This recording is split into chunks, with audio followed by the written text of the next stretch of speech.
students, welcome back to my channel Tina's Learning Point. How are you students? I hope you all will okay.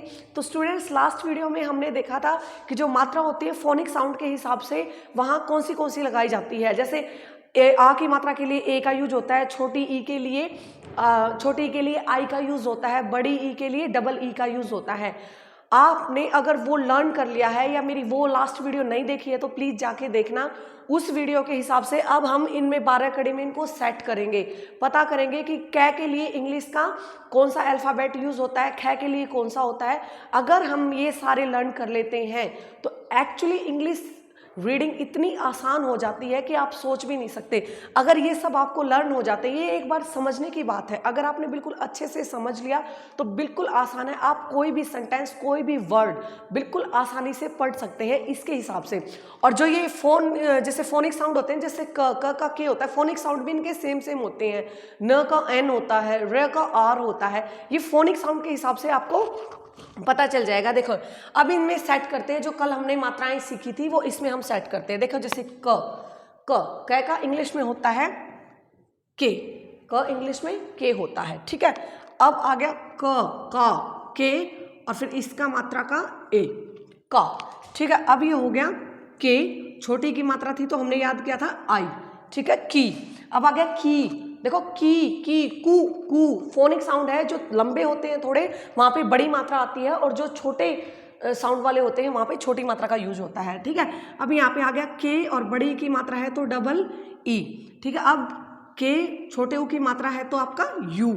अब वापस से के बड़े u की मात्रा है तो डबल ओ।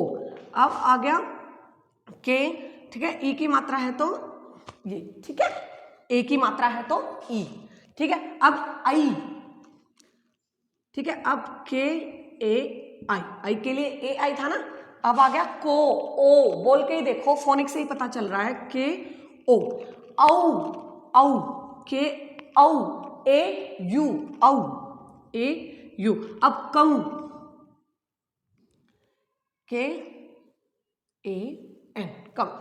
और अब कह, के ए एच ह, कह, ठीक है। तो ये आपका, अगर आप ये सारे लर्न कर लेते हैं तो आपको एकदम से पता चल जाएगा कि हाँ इस वर्ड का है। अब ऐसे ही ख का, देखो जैसे ख कै का होता है के और ख का होता है के अच, ठीक है। यहाँ पे जैसे खिलाड़ी वगैरह कुछ भी लिखना हो, खेल लिखना हो हिंदी में तो ऐसे ही लिखा जाएगा। अब दोबारा से आपका आ गया खा तो आपका के एच ए, ठीक है। ऐसे ही सबको शामिल करते जाएंगे। जैसे खी, के एच आई, खी, खीर वाला, खी, के एच डबल ई, ठीक है। आपको ये याद होना चाहिए कि क का के आता है, ख का के एच, ऐसे ही आपकी जितनी वर्णमाला होती है सबका ऐसे ही होता है। अब आ गया खू, के एच यू, खू। आ गया आपका के एच डबल ओ, ठीक है। अब आ गया आपका खे, के एच ई। अब आ गया आपका खई, के एच ए आई, खो, के एच ओ, खो, के एच ओ यू, ठीक है, ए यू, ठीक है। अब आ गया आपका खंग, के H A N, खह।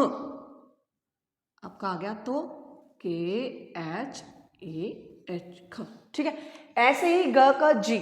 I hope आपको बिल्कुल समझ आ रहे होंगे मेरे समझाने से। नहीं आ रहे हो तो मैं दोबारा समझा देती हूँ। मेन है, जैसे इनको क को के बोलते हैं, ख को ख बोलते हैं। बाकी जो हमने फोनिक साउंड में स्टार्टिंग में किया था कि मात्रा के हिसाब से क्या आता है, आ की मात्रा पे ए आता है, छोटी पे आई, बट डबल ई, छोटे ऊ पे यू, बड़े पे डबल ओ, ए पे के ई, मतलब के छोटे ए की मात्रा, ठीक है। और ये ऐनक होता है के ए आई, ऐनक वाला होता है ना, तो ये मात्रा। ओ आ गया को, बोलोगे ना मोस्टली तो आपका, आप बोल के देखो, बोलने से ही आपको समझ आ। देखो अल्फाबेट तो ऐसा कोई भी नहीं है जिसको एबीसी ना आती हो। अगर आपको अच्छे से एबीसी आती है, अगर क्या आती हैं आप सबको, तो इसमें आप बिल्कुल सेट करके देखो, आपकी इंग्लिश बिल्कुल आसान हो जाएगी। आई होप ये वीडियो आपको पसंद आई होगी और ऐसे ही मैं इसकी सीरीज चला के आपको बिल्कुल लास्ट वर्ड तक करवाऊंगी। अंडरस्टैंड? Thank you students.